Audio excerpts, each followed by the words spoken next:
जय हिंद बच्चों मैं अजय कुमार वाराणसी उत्तर प्रदेश से आपके अपने चैनल नव शिक्षण पे स्वागत करता हूं।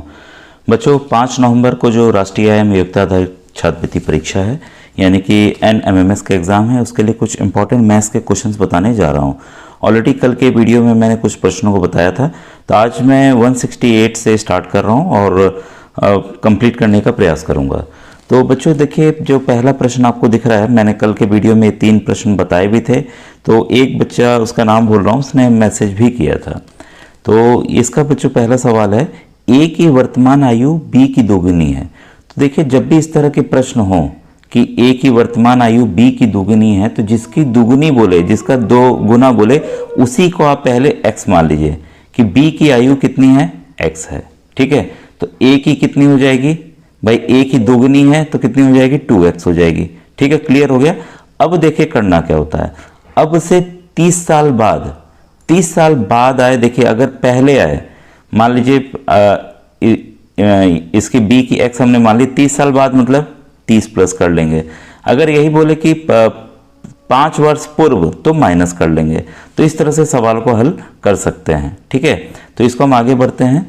अब से 30 साल बाद ए की आयु बी की आयु की 1.5 गुनी होगी। 1.5 गुनी होगी का मतलब है, इसको हम मिश्र भिन्न है तो इसको बदल दें, 2 1 2 और ये 3/2 हो गया। तो 3/2 होगी, तो ए की वर्तमान आयु क्या होगी। तो ए और बी दोनों की वर्तमान आयु पूछ रहा है। तो जो कंडीशन है उसी आधार पे हम चलते हैं। तो 30 साल बाद क्या स्थिति होगी, इसको मैं थोड़ा सा बड़ा कर लूं क्योंकि फिर वाइट वाला पोर्शन ज़्यादा आ जाएगा मेरे पास और समझाते बनेगा। ठीक है, अब बच्चों देखिए सवाल कैसे हल होगा। हमने बी की मान लिया, बी की वर्तमान आयु x। ठीक है, तो ए की कितनी हो जाएगी, ए की उसकी दोगुनी है तो हो जाएगा 2x। क्लियर हो गया। ठीक है, अब देखिए 30 साल बाद ए की आयु कितनी होगी, 2x + 30। और सवाल में ये दिया हुआ है कि 1.5 गुनी, मतलब कि 3/2 हो जाएगा बी की आयु का। तो बी का आयु x तो है ही है, 30 साल बाद मतलब 30 इसमें हम प्लस कर लेंगे। बस इसी को हमें बच्चों हल करना है। ठीक है, तो कई बच्चों को ये आता नहीं, तो मैं आसान तरीके से भी बता देता हूँ। तो ये हो जाएगा 2x + 30। अब ब्रैकेट हम ओपन कर रहे हैं। ठीक है, बल्कि 2 बच्चों क्या करिए कि क्रॉस मल्टीप्लाई मैं करता हूँ। ठीक है, क्रॉस मल्टीप्लाई करते हैं तो 2 इधर आ जाएगा, 3 इधर गुणा हो जाएगा, तो ये हो जाएगा 4x और ये हो जाएगा आपका 60। ठीक है, अब ये 3 से इधर गुणा कीजिए, 3x + 90। ठीक है, अब करना क्या है, x को एक तरफ ले आइए और संख्या को दूसरे तरफ। तो इसको इधर लाएंगे तो ये कितना हो जाएगा, 4x पहले से है, इधर ले आएंगे तो -3x। नहीं पता है कई बच्चों को, तो इसके आगे कौन सा चिन्ह है, प्लस का चिन्ह है। कोई चिन्ह नहीं दिख रहा प्लस का, जब भी बराबर के दूसरे तरफ आते हैं तो माइनस लग जाता है। 90 को अपनी जगह रहने देंगे। यहाँ देखिए +60 है तो उधर जाएगा तो क्या हो जाएगा, -60 हो जाएगा। घटा दीजिए, x बराबर कितना आ गया, 30। अब हमें देखिए जो b की आयु है वो 30 वर्ष मिल गई। a की कितनी आयु होगी, a की आयु उसकी दोगुनी है तो 2x हो गया, तो कितना हो गया, 60। तो देखिए हमें उत्तर मिल गया है 30 और 60। तो ये ऑप्शन नंबर देख लें किस में है भाई, इसका बच्चों देखिए ऑप्शन नंबर 1 इसलिए सही है। तो मुझे उम्मीद है ये सवाल आपको समझ में आ गया होगा। क्वेश्चन नंबर 169 है आपका। मैंने अलग से बच्चों माध्य और ये वाला माध्यमिका वाला जो है मीन मीडियन मोड वाला और प्रोबेबिलिटी प्रायिकता वाला बताया हुआ है, उसको आप प्लेलिस्ट से जरूर देख लीजिएगा। और एक और रिक्वेस्ट है बच्चों की वीडियो के डिस्क्रिप्शन है, वीडियो में हमेशा डिस्क्रिप्शन होता है, तो उसमें प्लेलिस्ट पड़ी हुई है। तो जो भी टॉपिक अभी तक आपका तैयार नहीं हुआ तो मैंने अलग अलग बना दिया है। मानसिक योग्यता यानी कि मैट का अलग बना हुआ है। अगर आपने इसको देख लिया बच्चों, मैट के कुछ बेसिक्स वीडियोस हैं कि इन सवालों को कैसे हल करना चाहिए, तो आपके 80 नंबर कहीं नहीं गए, 90 में से 80 आपके सवाल सही हो जाएंगे। साथ ही साथ विज्ञान का मैंने अलग बनाया हुआ है, सामाजिक अध्ययन SST का अलग बनाया हुआ है, तो और गणित का अलग बनाया हुआ है, मैथ्स का अलग बनाया हुआ है। तो आप उसकी प्लेलिस्ट देख लीजिए, जो भी आपको तैयार नहीं हो तैयार कर लीजिएगा। ठीक है, और व्हाट्सएप ग्रुप भी डिस्क्रिप्शन में लिंक मिल जाएगा, जिसमें 7000 बच्चे जुड़ के फ्री में तैयारी बच्चों कर रहे हैं। तो इसमें हर एक चीज़ मैं भेज रहा हूँ अलग से। अब सवाल है 169, 12 प्रेक्षणों को समांतर माध्य 15 है। यदि प्रत्येक प्रेक्षणों को 4 से गुणा किया जाए तो नया समांतर माध्य होगा। तो इसका मैंने शॉर्टकट भी पिछले वीडियो में बताया हुआ है। तो तो अब देखिए 12 जो परीक्षणों का माध्य जो है 15 है, ठीक है। तो जब भी ये हो कि प्रत्येक को 4 से गुणा कर रहे हैं तो इसके समांतर माध्य को ही आप 4 से गुणा कर दीजिए, तो वही नया समांतर माध्य होगा। तो कितना आएगा उत्तर बच्चों 60। तो ये काफ़ी आसान था, तो ये शॉर्टकट था, ये नहीं कि हम हर एक में गुणा करेंगे फिर निकालेंगे। इसके बाद है दो लगातार विषम संख्याओं के वर्गों का अंतर 24 है तो छोटी संख्या होगी, ठीक है। तो दो विषम संख्याएं दी गई हैं, तो हम दो विषम संख्या मान लेते हैं, एक x तो दूसरे क्या हो जाएगा x+2, ठीक है। दूसरा आपका x+2 हो जाएगा। तो इसको मैं बच्चों बड़ा करके बता दूं, तो हम बच्चों दो विषम संख्याएं ले लें, पहली हो गई x और दूसरी हो गई x+2। अब कई बच्चे समझ नहीं पाएंगे x+2 कैसे लिया गया। अब ऐसे मान लीजिए पहली विषम संख्या हमने 3 ले ली, तो दूसरी क्या होगी 4 तो होगी नहीं, ये तो सम संख्या है। दूसरी होगी 5, तो 3 को हम कैसे, ये 5 को कैसे लिख सकते हैं, 3+2 लिख सकते हैं कि नहीं लिख सकते। लेकिन ये हमें 3 जो है ये 3 ही है ये पता नहीं, इसलिए हमने x ले लिया, तो दूसरी संख्या x+2 होगी। तो अब क्लियर हो गया होगा कि मैं क्यों पहली संख्या x और दूसरी संख्या x+2 ले रहा हूं। अब सवाल जो कह रहा है कि इनके वर्गों का अंतर, तो भाई तो बड़े में से छोटा घटाएंगे, इनके वर्गों का अंतर मैं ये ले लेता हूं, x+2 का वर्ग माइनस x², ये कितना है, ये आपका 24 है, ठीक है। अब a+b का होल स्क्वायर, हम फॉर्मूला आपको पता ही है, a+b का होल स्क्वायर, ठीक है। पेन कभी कभी नहीं चल रहा बच्चों, तो आपको पता है क्या होता है, a² + b² + 2ab, ठीक है। तो ये हम यहाँ पे x+2 का होल वर्ग है उसको अप्लाई करने जा रहे हैं, तो ये कितना हो जाएगा x² + 4x + 4, फिर -x² लिख लें बराबर 24। अब देखिए -x² और +x² कट गया, 4x बराबर 4 को उधर ले जाएंगे तो क्या हो जाएगा, घट जाएगा, ठीक है। तो ये कितना आ जाएगा, 24 में 4 घटा दीजिए 20, और तो x बराबर क्रॉस मल्टीप्लाई का नियम लगाएंगे, 4 जो है नीचे भाग होने चला जाएगा, ठीक है। काट दीजिए, कितना उत्तर आया, x बराबर 5, ठीक है।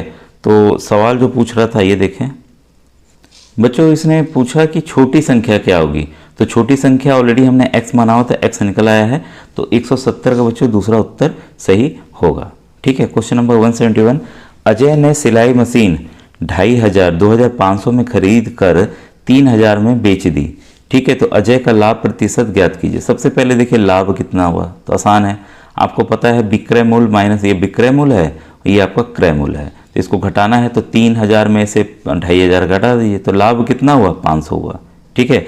अब आइए फॉर्मूला के जरिए लगाएं इसको। अब बच्चों लाभ प्रतिशत यानी कि प्रॉफिट परसेंटेज, तो जो बच्चे इंग्लिश में लिखना चाहते हैं P बस लिख लेंगे। लाभ प्रतिशत बराबर क्या होता है, लाभ बटे क्रय मूल्य, लाभ बटे क्रय मूल्य गुणे 100, यही होता है। तो लाभ कितना हुआ 500, क्रय मूल्य कितना है आपका 2500, भाई 2500 में ही खरीदा, गुणे 100, ठीक है। 0 से 0 कटा, 5 × 5, फिर 5 5 × 25, फिर 5 × 5 और ये 20 बार में, तो लाभ प्रतिशत कितना आ गया 20%।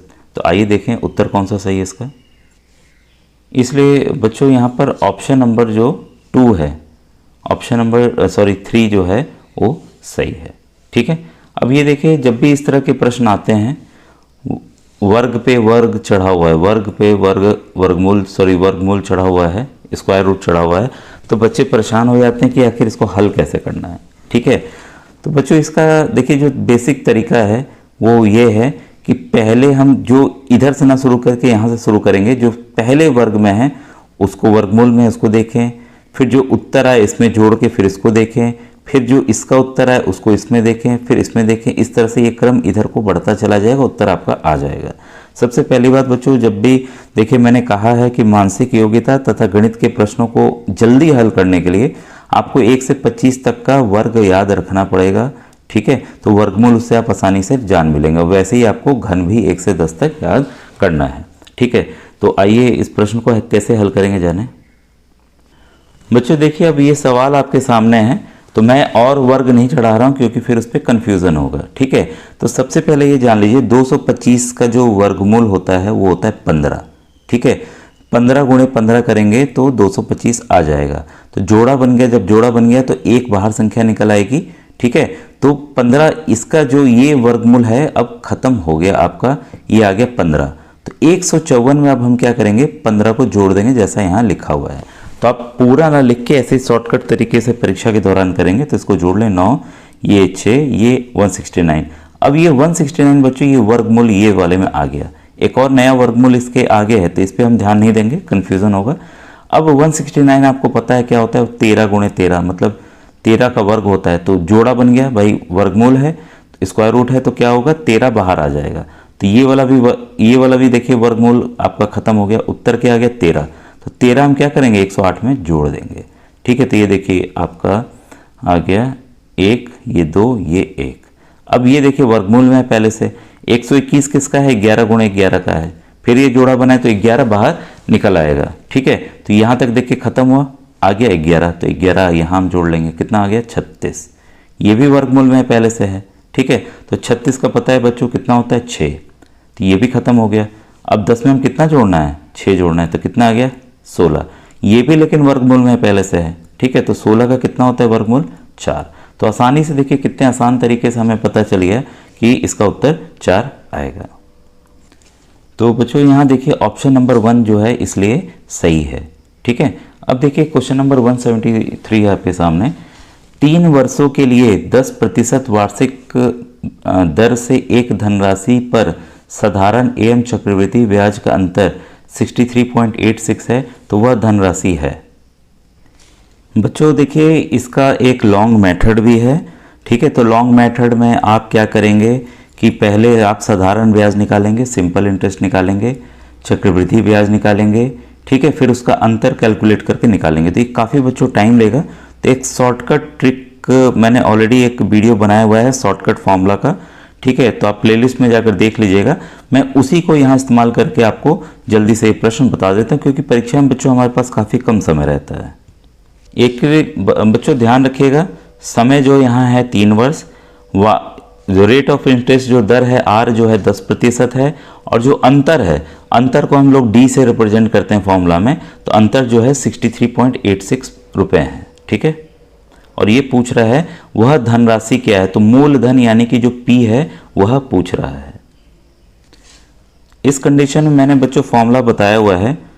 पी जो मूलधन होता है, दोनों का अंतर, चक्रवृद्धि ब्याज और उसका अंतर साधारण ब्याज का, गुणे 100 का क्यूब मतलब उसके घात 3 चला जाएगा, बटे आर जो दर है आर का वर्ग आर का स्क्वायर, गुणे 300 प्लस दर आर। ये बस फॉर्मूला अगर आप याद करेंगे, देखिए मिनटों में ये हल हो जाएगा, 1 मिनट से ज़्यादा समय नहीं लगेगा। ठीक है, तो अंतर जो था कितना था 63.86। ठीक है, फिर 100 गुणे 100 गुणे 100, क्यों, क्योंकि ये 3 बार इसका पावर दिया हुआ है, बटे आर कितना हो गया आपका, आर स्क्वायर है तो 10 को 2 बार गुणा कर लें, गुणे 300 प्लस आर, आर पहले से 10 है तो 300 में 10 जोड़ दीजिए, कितना हो गया 310 हो गया। अब यहाँ हम लोग कट्टम कुट्टा खेल लें, 0 से 0 कटा, 0 से 0 कटा। ठीक है, फिर 0 से 0 कटा। अब ये दशमलव हटा देते हैं, 2 स्थान इधर ले आते हैं तो 100 से ये हट गया। ऊपर देखिए बचा 10, नीचे 31 और ये 6386। तो इसको हम भाग देते हैं भाई, 6386 को 31 से भाग देते हैं। ठीक है, तो एक बार में 2 बार में जाएगा, कितना आएगा 62, 18 आया, 0 देंगे तो यहाँ आपका 6 उतर आएगा। ठीक है, इसके बाद ये 6 बार में देखिए चला जाएगा, ये 186 कट गया। तो भाग दिया तो हमने ये वाले पार्ट का कितना आया, आपका आया 206, लेकिन यहाँ 10 बच्चों बचा हुआ है तो गुणे 10 कर दें, कितना आ गया 2060। तो देखिए कितने कम समय में आपने तुरंत ये मूलधन जो है वो निकाल लिया, जो इतना कठिन लग रहा था। ठीक है, तो ये बच्चों शॉर्टकट फॉर्मूला आप नोट कर लीजिएगा। और मैंने ये भी दूसरा भी फॉर्मूला इसका बताया हुआ है कि जब अंतर निकालना हो, ठीक है, तो उसका भी बताया हुआ, तो आप प्लेलिस्ट में जाकर उसको देख लीजिएगा, गणित की प्लेलिस्ट NMMS मैथ गणित में आपको मिल जाएगा। ठीक है, अभी देखिए प्रयोक्ता का प्रश्न बच्चों, यदि एक सिक्के को 3 बार उछाला जाता है, कम से कम 1 पट आने की प्रयोक्ता क्या होगी। ठीक है, तो देखिए किसी भी कुल संभव परिणाम क्या हो सकता है। ठीक है, देखिए क्या आ सकता था, हेड या टेल, तो दो ही संभावनाएं हैं, तो संभावना हमने लिख लिया। ठीक है, तो कितना आ सकता है, तो उसको कितनी बार उछाला गया, 3 बार उछाला गया। तो इस तरह से हमें पता चल गया कि कुल 8 जो है रिजल्ट आ सकते हैं। ठीक है, और कम से कम एक पट, मतलब उससे 2 या 3 बार आ सकते हैं, लेकिन एक पट आने की संभावना क्या है, तो ये पूछ रहा है। तो इसमें देखिए क्या क्या आ सकता है, हेड हेड हेड आ सकता है, क्लियर। ठीक है, इसके बाद हेड हेड टेल आ सकता है, हमने 3 बार उछाला तो उसका हम लोग देख रहे हैं कितना कितना आ सकता है। फिर हेड टेल टेल आ सकता है, फिर टेल टेल टेल आ सकता है, इसी तरह एच और ये बदल देंगे तो कुल 8 आएगा। ठीक है, तो कम से कम एक पट आने की प्रयासता क्या होगी बच्चों, तो 7 बार देखिए आएगा। ठीक है, एक में नहीं आएगा। ठीक है, तो इसकी प्रयासता कितनी हो जाएगी आपकी, पट मान इसकी प्रयासता बच्चों हो जाएगी आपकी 7/8। देखिए या तो हेड का पूछे या टेल का पूछे, ध्यान दीजिएगा। तो ये देखिए इसमें टेल एक बार नहीं आ रहा है, और अगर हेड का पूछ रहा है तो इसमें देखिए एक बार हेड नहीं आ रहा है। ठीक है, तो दोनों ही कंडीशन में, हेड का पूछे या टेल का पूछे, दोनों ही कंडीशन में जो उत्तर 7/8 आएगा। ठीक है, तो इसमें हम लोग उत्तर देखें किसमें है, ये ऑप्शन नंबर 2 में बच्चों ये है। ठीक है, ये बच्चों अलग से मैंने मीन मीडियन मोड पढ़ाया हुआ है। ये सवाल काफ़ी आसान है, आंकड़ों का बहुलक क्या होगा। ठीक है, तो इसमें क्वेश्चन नंबर 175, कौन सी संख्या जो है बार बार आई है, सबसे ज़्यादा बार आई है, वही बच्चों इसका उत्तर होगा। ठीक है, तो इसमें हम देखें 9 कितनी बार आए पहले देख लें, 1 2 3, 9 जो है 3 बार आया है। ठीक है, 8 देखें, 1 2 3 4 5, 8 जो है 5 बार आया है। ठीक है, और बाकी संख्याएं 7 2 ही बार दिख रहा है, 5 आपका ये भी आपका 2 ही बार दिख रहा है। तो सबसे ज़्यादा बार जो संख्या दिख रही है वो दिख रही है 8। बस यही बच्चों इसका बहुलक हुआ। तो देखिए काफ़ी आसान प्रश्न थे। अब ये मैं आपको होमवर्क में दे रहा हूँ, क्वेश्चन नंबर 176, 177, 178, 179 और 180। ठीक है, तो ये बच्चों आप इसका उत्तर कमेंट सेक्शन में लिख के बताइएगा। Thank you.